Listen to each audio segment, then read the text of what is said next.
Hi hello ನಮಸ್ಕಾರ ಸ್ನೇಹಿತರೆ. ಇಲ್ಲಿ ಹೇಗಾದರೂ ಮಾಡಿ ಕಿರಣ್ ಮುಖವಾಡನ ಕಳ್ಚಿಡ್ಬೇಕು, ಕಿರಣ್ ಮಾಡಿರೋ ಸತ್ಯನ ಅವನಿಂದನೇ ಬಾಯ್ ಬಿಡಿಸ್ಬೇಕು ಅಂತ ಗೀತಾ ಡಿಸೈಡ್ ಮಾಡ್ಕೊಂಡಿದ್ದಾಳೆ. ಹಾಗಾಗಿ ಒಂದು ಪಕ್ಕ ಪ್ಲ್ಯಾನ್ ಮಾಡ್ತಾಳೆ. ಆ ಪ್ಲ್ಯಾನ್ ಹಾಗೆ ವರ್ಕ್ ಆಗುತ್ತೆ. ಈ ಕಡೆ ಕಿರಣ್ ಅಂತೂ ಮಧ್ಯರಾತ್ರಿಲಿ ಎದ್ದು ಅಮ್ಮ ಮಾತಾಡ್ತಿದ್ದಾಳೆ ಅನ್ನೋ ರೀತಿ ಭಾಸ ಮಾಡಿಕೊಂಡು ಹೆದ್ರಿ ಬಂಡಾಗ್ತಿದ್ದಾನೆ. ಕಿಟಕಿ ಬಾಗಿಲುಗಳು ಸ್ಕ್ರೀನ್ ಎಲ್ಲ ಹಾಗೆ ಒಡೆದಾಡ್ತದ. ಈ ಕಡೆ ಬೇಡ ಅಮ್ಮ ನನಗೇನೋ ತಪ್ಪು ಮಾಡಿಬಿಟ್ಟೆ, ಕ್ಷಮಿಸ್ಬಿಡು ಅಂತ ಹೇಳ್ತಿದ್ರೆ ಆ ಕಡೆ ಭಾನುಮತಿಯವರು, ಮಗನೇ ಯಾವತ್ತೂ ಕೂಡ ನಾನು ನಿನ್ನ ಜೊತೆ ಇರಲೇ ಇಲ್ಲ, ನಿನ್ನನ್ನು ಫೋರಿನಲ್ಲಿ ದೂರ ಇಡಿಸ್ಬಿಟ್ಟ, ಇನ್ನು ಮುಂದೆನಾದರೂ ಜೊತೇಲಿರೋಣ ಬಾ ಮಗ್ನಿ ಅನ್ನೋ ಕರೆಯೋ ರೀತಿ. ಈ ಕಡೆ ಬೇಡ ಅಮ್ಮ ತಪ್ಪು ಮಾಡಿಬಿಟ್ಟೆ ಅಂತ ಹೇಳಿ ಫೈನಲಿ ಒಪ್ಕೊಂಡ್ಬಿಡ್ತಾನೆ. ಈ ಕಡೆ ಗೀತಾ ಅದನ್ನು ನೋಡಿ ಅವಳಿಗೆ ಅರ್ಥ ಆಗತ್ತೆ. ಆದರೆ ಇಲ್ಲಿ ಕಿರಣ್ ಮಾತ್ರ ನನ್ನ ಅಮ್ಮ ಪ್ರೇತಾತ್ಮ ಆಗಿದ್ದಾರೆ, ಮುಕ್ತಿ ಸಿಕ್ಕಿಲ್ಲ, ಅದಕ್ಕೆ ಬಂದಿದ್ದಾರೆ, ಜೊತೆಗೆ ತನ್ನ ಕೊಂದೋರ್ ವಿರುದ್ಧ ಸೀಟ್ ತಿರ್ಸ್ಕೋಬೇಕು ಅಂತ ಏನೋ ಹೇಳಿದ್ರೆ ಮನೆಯವರೆಲ್ಲರೂ ಕೂಡ ನಿನಗೆ ಆಗಿ ಬರಬೇಕು, ವಿಜಿ ಮೇಗೆ ಬರಬೇಕಲ್ವಾ, ವಿಜಿಗೆ ತೊಂದರೆ ಮಾಡಬೇಕಲ್ವಾ, ನೀನು ಏನೋ ಮಾಡಿರ್ಬೋದು ಅಂತ ಅವನ್ನೇ ಲಾಕ್ ಮಾಡೋಕ್ಕೆ ಹೋಗ್ತಾರೆ. ನಂತರ ಈ ಕಡೆ ಕಿರಣ್ ಅಂತೂ ಹೆದ್ರಿ ಬೆದ್ರುಕೊಂಡು ಮಹೇಶ್ ಹತ್ರ ಬಂದಿದ್ದಾರೆ. ಫ್ರೆಂಡ್ ಮಹೇಶ್ ಹತ್ರ ಬಂದಿದ್ದೆ. ಈ ಕಡೆ ತುಂಬ ತಲೆ ಕೆಟ್ಟೋಗ್ತದೆ, ತುಂಬ ತಲೆಭಾರ ಅಂದಾಗ ಯಾಕೆ ಏನು ಅಂತ ವ್ಯಕ್ತಿ ವಿಚಾರ ಮಾಡಿದ್ದಕ್ಕೆ, ಯಾಕೆ ಅಂದರೆ ರಾತ್ರಿ ಪೂರ ನಿದ್ರೆನೇ ಇಲ್ಲ, ಅಮ್ಮ ಪ್ರೇತಾತ್ಮ ಆಗಿದ್ದಾರೆ, ಆತ್ಮ ಆಗಿ ಬಂದು ಕಾಡ್ತಾಯಿದ್ರು, ತುಂಬಾ ಭಯ ಆಗ್ತಿತ್ತು. ಅಮ್ಮ ಯಾಕೆ ನನ್ನನ್ನು ಬಂದು ಕಾಡ್ತಿದ್ದಾರೆ? ನಿಜ ಹೇಳಬೇಕು ಅಂದರೆ ಅಮ್ಮಗೆ ದ್ವೇಷ ಇರೋದು ವಿಜಿ ಮೇಲೆ, ಅವ್ರ ಫ್ಯಾಮಿಲಿಗೆ ತೊಂದರೆ ಕೊಡಬೇಕು ಹೊರತು ನನಗೆ ಯಾಕೆ ಅಂದಾಗ, ನೀನು ಕೊಲ್ಲೋಕ್ಕೂ ಮುಂಚೆ ನಿಮ್ಮ ಅಮ್ಮನ ಗುರಿ ಬೇರೆ ಆಗಿತ್ತು, ಆದರೆ ನೀನು ಕೊಂದಾದ್ಮೇಲೆ ಅದು ಉಲ್ಟಾ ಹೊಡಿತು. ನಿನ್ನ ಮೇಲೆ ಅವ್ರಿಗೆ ಕೋಪ ಬಂದಿದೆ, ಯಾಕಂದರೆ ನೀನು ಅವ್ರಿಗೆ ಬ್ಯಾಕ್ ಸ್ಟ್ರ್ಯಾಪ್ ಮಾಡಿದ್ಯಾ ಅಂತಿದ್ದಾಗೆ. ಹೌದು, ನೀನು ಹೇಳೋದು ನಿಜ, ಆದರೆ ಏನು ಮಾಡೋದು, ತುಂಬಾ ಭಯ ಆಗ್ತಿದೆ ಅಂದಾಗ ನೀನೇನು ಯೋಚನೆ ಮಾಡಬೇಡ, ನನಗೊಬ್ಬರು ಮಂತ್ರವಾದಿ ಗೊತ್ತಿದ್ದಾರೆ, ಅವ್ರ ಹತ್ರ ನಿನ್ನನ್ನು ಕರ್ಕೊಂಡು ಹೋಗ್ತೀನಿ ಅಂತ ಹೇಳಿ ಕರ್ಕೊಂಡು ಹೋಗ್ತಿದ್ರೆ ಇವ್ರನ್ನ ಫಾಲೋ ಮಾಡಿಕೊಂಡು ಶೇಖರ್ ಅವ್ರು ಕೂಡ ಬಂದಿದ್ದಾರೆ. ಅವರು ಕೂಡ ಅವ್ರ ಹಿಂದೆನೇ ಫಾಲೋ ಮಾಡ್ಕೊಂಡು ಹೋಗ್ತಾರೆ. ನಂತರ ಈ ಕಡೆ ಗೀತಾಗೆ ಚಂದ್ರಿಕಾ ಅವರು ಅಪ್ಪ ಎಲ್ಲಿ ಅಂದಾಗ ಕಿರಣ್ನ ಫಾಲೋ ಮಾಡ್ಕೊಂಡು ಹೋಗಿದ್ದಾರೆ ಅಂತಿದ್ದಾಗೆ.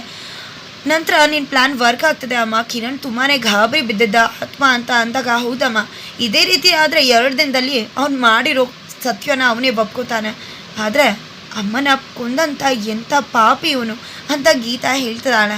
ನಂತರ ಅಪ್ಪ ಎಲ್ಲಿ ಅಂದಾಗ ಅಪ್ಪ ಹೋಗಿರುವುದನ್ನು ಕೇಳಿ ತಕ್ಷಣ ಕಾಲ್ ಮಾಡಿ ಅಪ್ಪ ಎಲ್ಲಿದ್ದಾರ ಅಂದಾಗ, ಇಲ್ಲಿ ಅವ್ನ ಫ್ರೆಂಡ್ ಮಹೇಶ್ ಜೊತೆ ಯಾವುದೋ ಮಂತ್ರವಾದಿನ ಹುಡ್ಕೊಂಡು ಬಂದಿದ್ದಾನೆ ಪ್ರೇತಾತ್ಮ ಅಂತ, ಅವ್ರನ್ನೇ ಫಾಲೋ ಮಾಡ್ಕೊಂಡು ಬಂದಿದ್ದೀನಿ ಅಂದಾಗ, ಅಪ್ಪ ದಯವಿಟ್ಟು ಹುಷಾರಾಗಿರಿ, ಯಾಕಂದರೆ ಅವನು ಅಮ್ಮನ್ನೇ ಬಿಟ್ಟವನಲ್ಲ, ಅಂದಮೇಲೆ ನಿಮ್ಮನ್ನು ಬಿಡ್ತಾನ, ಯಾವುದೇ ಕಾರಣಕ್ಕೂ ನೀವು ಫಾಲೋ ಮಾಡ್ತಿರೋದು ಅವನಿಗೆ ಗೊತ್ತಾಗಬಾರ್ದು ಅಂದಾಗ, ಖಂಡಿತ ಅಮ್ಮ ಅವ್ನ ಫ್ರೆಂಡು ಮಹೇಶ್ ಒಬ್ಬನೇ ಹೋಗ್ತಿದ್ದಾನೆ, ಅವ್ನು ಫಾಲೋ ಮಾಡ್ತೀನಿ ಅಂತ ಹೇಳಿ ಕಾಲ್ ಕಟ್ ಮಾಡ್ತಾರೆ. ನಂತರ ಈ ಕಡೆ ಶೇಖರ್ ಅವರು ಅವ್ರನ್ನೇ ಫಾಲೋ ಮಾಡ್ಕೊಂಡು ಹೋಗ್ತಾರೆ. ಆ ವ್ಯಕ್ತಿ ಹಾಗೆ ಫಾಲೋ ಮಾಡ್ಕೊಂಡು ಹೋಗ್ತಿರ್ಬೇಕಿದ್ರೆ ಒಂದು ಅಂಗಡಿ ಹತ್ರ ನಿಂತ್ಕೊಂಡಾಗ ಈ ಕಡೆ ಶೇಖರ್ ಅವ್ರು ಬಂದು ಮಾತಾಡೋಕೆ ಮುಂದಾದಾಗ, ನೀವು ಯಾರು ಬೇಕಿತ್ತು ಅಂದಾಗ ಮಹೇಶ್ ಅಂದರೆ ಅಂದಾಗ, ಹೌದು ನಾನೇ ಅಂತ ಹೇಳ್ತಾರೆ. ಸರಿ ನೀನು ಏನು, ನಿನಗೂ ಕಿರಣ್ಗೂ ಸಂಬಂಧ ಅಂತಿದ್ದಾಗೆ, ಯಾವ ಕಿರಣ್ ಏನು ಅಂದಾಗ, ಯಾಕೆ ನಾಟಕ ಮಾಡ್ತಿದ್ಯಾ, ನೀನು ಅವನು ಏನು ಡಿಸ್ಕಸ್ ಮಾಡ್ತಾ ಇದ್ರಿ, ಮಂತ್ರವಾದಿ ಹತ್ರ ಹೋದ್ರಿ ಅಂತಿದ್ದಾಗೆ ಎಸ್ಕೇಪ್ ಆಗಿಬಿಡ್ತಾರೆ ಮಹೇಶ್. ಈ ಕಡೆ ಅವ್ರನ್ನ ಅಟ್ಟಾಡಿಸ್ಕೊಂಡು ಹೋಗ್ತಿದ್ದಾರೆ. ಫೈನಲಿ ಸಿಕ್ಕಾಕೋತಾರೆ, ಹೊಡಿತಾರೆ. ಸಖತ್ತಾಗೆ ಶೇಖರ್ ಅವರು ಮಾಂಚ ಕೊಡ್ತಾರೆ ಮಹೇಶ್ಗೆ.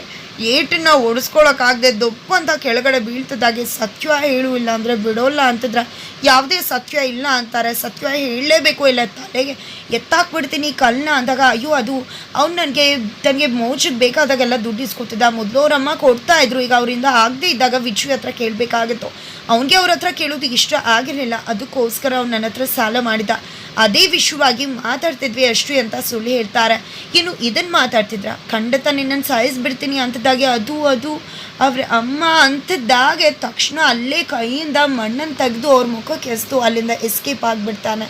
ತಕ್ಷಣ ಈ ಕಡೆ ಶೇಖರ್ ಅವರು ಎಲ್ಲ ಕಡೆ ಹುಡ್ಕಿದ್ರು, ಆ ವ್ಯಕ್ತಿ ಎಲ್ಲೂ ಇಲ್ಲ, ಎಸ್ಕೇಪ್ ಆಗಿದ್ದಾನೆ. ತಕ್ಷಣ ಈ ಕಡೆ ಕಿರಣ್ಗೆ ಕಾಲ್ ಮಾಡಿದಾಗ, ಎಲ್ಲಿ ಹೋಗಿದ್ಯಾ ಬರ್ತೀನಿ ಅಂತ ಹೇಳಿ, ಎಷ್ಟೊತ್ತಿಂದ ಕಾಲ್ ಮಾಡ್ತಿದ್ದೀನಿ ಗೊತ್ತಾ ಅಂದಾಗ, ಏನಾಯಿತು ಗೊತ್ತಾ, ನಿಮ್ಮ ಮಾವ ನನ್ನನ್ನು ಫಾಲೋ ಮಾಡ್ಕೊಂಡು ಬಂದರು, ನನ್ನ ಫೈಟ್ ಮಾಡಿದ್ರು, ನನಗೆ ಚೆನ್ನಾಗಿ ಹೊಡೆದ್ರು, ಇನ್ನೇನು ಸತ್ಯ ಬಾಯ್ ಬಿಡಬೇಕು ಅಂದಾಗ, ಸತ್ಯ ಬಾಯ್ ಬಿಟ್ಬಿಟ್ಯಾ ಅಂದಾಗ, ಇಲ್ಲ ನೀನು ನನಗೆ ದುಡ್ಡು ಕೊಡಬೇಕಿತ್ತು ಅಂತ ಅಷ್ಟೇ ಹೇಳ್ದೆ ಅಂದಾಗ, ಅದನ್ನು ಯಾಕೆ ಹೇಳ್ದೆ ನೀನು ಅಂದಾಗ, ತಲೆ ಮೇಲೆ ದೊಡ್ಡ ಕಲ್ಲು ಇಟ್ಕೊಂಡು ಎಸ್ಬಿಡ್ತೀನಿ ಅಂದರೆ ನನ್ನ ಪ್ರಾಣಕ್ಕಿಂತ ಅದೇ ಹೆಚ್ಚಾಗೋಯ್ತಾ, ಅದಕ್ಕೆ ಸತ್ಯ ಹೇಳಿದೆ ಅಂತಿದ್ದಾರೆ. ಜೊತೆಗೆ ಅವ್ರಿಗೆ ನಿನ್ನ ಮೇಲೆ ಅನುಮಾನ ಬಂದಿದೆ, ಅದಕ್ಕೋಸ್ಕರ ನಿನ್ನ ಫಾಲೋ ಮಾಡ್ತಿದ್ದಾರೆ. ನಿಜ ಹೇಳಬೇಕು ಅಂದರೆ ಇವರೇ ಇಷ್ಟು ಮಾಡ್ತಿದ್ದಾರೆ ಅಂದರೆ ನಿಮ್ಮ ಅದಕ್ಕೆ ತುಂಬಾ ಕಿಲಾಡಿ. ಜೊತೆಗೆ ನಿಮ್ಮ ದೊಡ್ಡಮ್ಮ ಫೇಮಸ್ ಕ್ರಿಮಿನಲ್ ಲಾಯರ್, ಅವರೆಲ್ಲ ಮಾಡದೇ ಇರ್ತಾರ? ಖಂಡಿತ ಅವ್ರಿಗೆಲ್ಲ ನಿನ್ನ ಮೇಲೆ ಡೌಟ್ ಬಂದಿದೆ. ನೀನು ಆದಷ್ಟು ಹುಷಾರಾಗಿರಬೇಕು ಅಂದಾಗ ಗೊತ್ತಿದೆ ಬಿಡು, ಡೌಟ್ ಬಂದೇ ಬರುತ್ತೆ ಅಂತ. ಡೌಟ್ ಬಂದು ನಾನು ಲಾಕ್ ಆಗಿಬಿಟ್ರೆ ಅದಕ್ಕೋಸ್ಕರ ನಾನು ಏನು ಮಾಡಬೇಕು ಅದನ್ನು ಮಾಡೇ ಮಾಡ್ತೀನಿ. ಖಂಡಿತ ಅವ್ರಿಗೆ ಅನುಮಾನ ಬರ್ತಿದೆ ಅನ್ನೋ ಖಂಡಿತ ವಿಜಯನ ಅವರು ತಪ್ಪು ಮಾಡದೆ ಬಿಡಿಸ್ಬೇಕು ಅಂತ ಅಂದ್ಕೊಂಡಿದ್ದಾರೆ, ತಪ್ಪು ಮಾಡಿಲ್ಲ ಅನ್ನೋ ಕಾರಣಕ್ಕೆ. ಅಂದಮೇಲೆ ಅವರು ನನ್ನನ್ನು ಹಿಡ್ದಾಕೋ ಎಲ್ಲ ಚಾನ್ಸಸ್ ಇದೆ. ಅದಕ್ಕೂ ಮುನ್ನ ನಾನೇ ನಮ್ಮ ಅಮ್ಮನ ಹತ್ರ ಅವ್ರನ್ನೆಲ್ಲ ಕೂಡ ಕಳಿಸ್ಬಿಡ್ತೀನಿ ಅಂತಂದರೆ ಏನು ಮಾತಾಡ್ತಿದ್ಯಾ ಕಿರಣ್ ನೀನು ಅಂತ ಮಹೇಶ್ ಹೇಳಿದ್ದಕ್ಕೆ ಹೌದು, ಇದೇ ಅವ್ರಿಗೆ ಸರಿಯಾದ ಶಿಕ್ಷೆ. ಇಲ್ಲ ಅಂದರೆ ಖಂಡಿತ ನನಗೆ ಕಾಟ ಕೊಡ್ತಾರೆ. ನೀನು ಎಲ್ಲ ಹುಡುಗರನ್ನ ರೆಡಿ ಮಾಡ್ಕೊಂಡಿರೋ, ಮನೆಗೆ ಹೋಗ್ತಿದ್ದಾಗೆ ನಾನು ಏನು ಮಾಡಬೇಕು ಎಂತ ಮಾಡಬೇಕು ಹೇಳ್ತೀನಿ ಅಂತ ಹೇಳ್ತಾರೆ. ಫೈನಲಿ ಇಲ್ಲಿ ಕಿರಣ್ ಮನೆಗೆ ಬಂದಿದ್ದಾನೆ. ಈ ಕಡೆ ಸುಧಾರಾಣಿ ಹಾಗೆ ಚಂದ್ರಿಕಾ ಅವರು ಇದ್ದಾರೆ. ಅಲ್ಲಿಗೆ ಕಿರಣ್ ಬರ್ತಿದ್ದಾಗೆ ಏನಪ್ಪ ಏನಾದರೂ ಬೇಕಿತ್ತ ಅಂದಾಗ ಹೌದು ಬೇಕಿದೆ.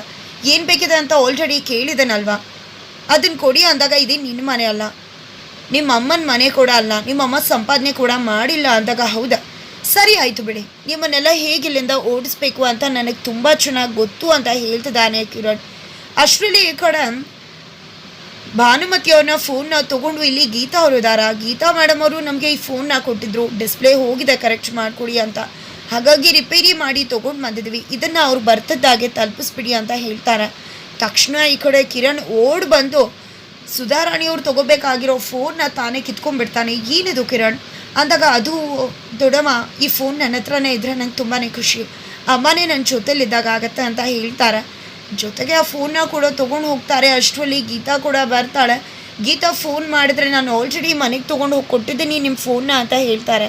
ತಕ್ಷಣ ಈ ಕಡೆ ಗೀತಾ ಬಂದು ಅಮ್ಮ ಫೋನ್ ರಿಪೇರಿಯವ್ರು ಯಾರಾದರೂ ಬಂದು ಫೋನ್ ಕೊಟ್ಟು ಹೋದ್ರ ಅಂದಾಗ ಹೌದು ಕೊಟ್ಟು ಹೋದ್ರು ಅಂತ ಹೇಳ್ತಾರೆ ಚಂದ್ರಿಕಾ ಅವರು. ಹಾಗಿದ್ರೆ ಫೋನ್ ಎಲ್ಲಿ ಅಮ್ಮ ಅಂತ ಕೇಳಿದ್ದಕ್ಕೆ ಎಲ್ಲಿ ಅಂದರೆ ಕಿರಣ್ ತೊಗೊಂಡು ಹೋದ ಅಂತಿದ್ದಾಗ ಈ ಕಡೆ ಗೀತಾಗೆ ಶಾಕ್ ಆಗುತ್ತೆ. ಈ ಕಡೆಗೆ ಕಿರಣ್ಗೆ ಗೊತ್ತಿದೆ ಆ ಒಂದು ಫೋನ್ನ ಗೀತಾ ತನ್ನ ಹತ್ರ ಇಟ್ಕೊಂಡಿದ್ಲು, ಪ್ರೂಫ್ ಏನಾದರೂ ಸಿಗ್ಬೋದು ಅಂತ. ಅಮ್ಮನೇ ಹೊರಗಡೆ ಮೇಲ್ ಕಳಿಸಿರೋ ನನಗೆ ಇದೆಲ್ಲ ಯಾವೊಂದು ಲೆಕ್ಕ ಅಂತ ಹೇಳಿ ಫೋನ್ ತೊಗೊಂಡು ಜಬರ್ದಸ್ತಾಗಿ ಅವ್ರು ಎಲ್ಲನೂ ಕೂಡ ಮುಗಿಸೋದಕ್ಕೆ ಒಂದು ಪಕ್ಕಾ ಪ್ಲ್ಯಾನ್ನ ಸಿದ್ಧ ಮಾಡ್ಕೊತಿದ್ದಾನೆ. ಈ ಕಡೆ ಕಿರಣ್ ಯಾವುದೇ ಕಾರಣಕ್ಕೂ ಕೂಡ ತನ್ನ ಜೈಲಿಗೆ ಹೋಗಬಾರ್ದು ಅಂದ್ಕೊಂಡಿದ್ರೆ ಆಲ್ರೆಡಿ ಜೈಲಲ್ಲಿ ವಿಚಿ ತಪ್ಪು ಮಾಡಿಲ್ಲ ಅಂತಕ್ಕಂಥ ಸಾಕಷ್ಟು ಸಾಕ್ಷಿಗಳು ಕೂಡ ಸಿಗ್ತಾ ಇದೆ. ಅದಕ್ಕೆ ಸರಿಯಾಗಿ ಈ ಕಡೆ ಗೀತಾ ಬಂದಿದ್ದೆ ಕಿರಣ್ನ ಡೈರೆಕ್ಟ್ ಆಗಿ ಅಟ್ಯಾಕ್ ಮಾಡ್ತಿದ್ದಾಳೆ. ಏನು ಬೇಕಿತ್ತು ಏನು ಅಂತ ಕಿರಣ್ ಗೀತಾನ ಕೇಳ್ತಿದ್ದಾಗೆ ಭಾನುಮತಿ ಅನ್ನೋ ಹೆಸರನ್ನ ಹೇಳ್ತಿದ್ದಾಗೆ ಈ ಕಡೆ ಕಿರಣ್ ನಿಂತಲ್ಲೇ ನಡ್ಗೋಗ್ತಿದ್ದಾನೆ, ಬೆವ್ತೋಗ್ತಿದ್ದಾನೆ. ಹಾಗಿದ್ರೆ ನೇರವಾಗಿ ಭಾನುಮತಿ ಸಾವಿನ ಬಗ್ಗೆ ಸತ್ಯ ಹೇಳೋಕೆ ಮುಂದಾಗೇ ಬಿಟ್ಲ ಗೀತಾ. ಈ ಕಡೆ ಕಿರಣ್ ಕೂಡ ನೇರವಾಗಿ ಸತ್ಯನ ಒಪ್ಕೊಂಡ್ಬಿಟ್ನ. ಈ ಕಡೆ ಆಲ್ರೆಡಿ ಫ್ರೆಂಡ್ ಹತ್ರ ರೌಡಿಗಳನ್ನ ರೆಡಿ ಮಾಡ್ಕೊ ಎಲ್ಲರನ್ನ ಕೂಡ ಮುಗಿಸ್ಬಿಡ್ತೀನಿ ಅಂತ ಹೇಳಿದ್ದಾರೆ. ಅಂದರೆ ಈ ಕಡೆ ಎಲ್ರಿಗೂ ಕೂಡ ಒಂದು ಸ್ಕೆಚನ್ನ ಹಾಕೇ ಬಿಟ್ರ. ಹಾಗಿದ್ರೆ ಆ ಒಂದು ಸ್ಕೆಚನ್ನ ಹಾಕಿ ಅವ್ರು ಎಲ್ಲರ ಜೀವಕ್ಕೆ ಕೂಡ ಅಪಾಯ ಸಂಭವಿಸ್ತಕ್ಕಂಥ ಒಂದು ಸಂಚಿಕೆ ನಡೆಯೋ ಚಾನ್ಸಸ್ ತುಂಬಾ ಇದೆ. ಅದೇ ಕ್ಲೈಮ್ಯಾಕ್ಸ್ ಸಂಚಿಕೆ ಆಗುತ್ತೆ.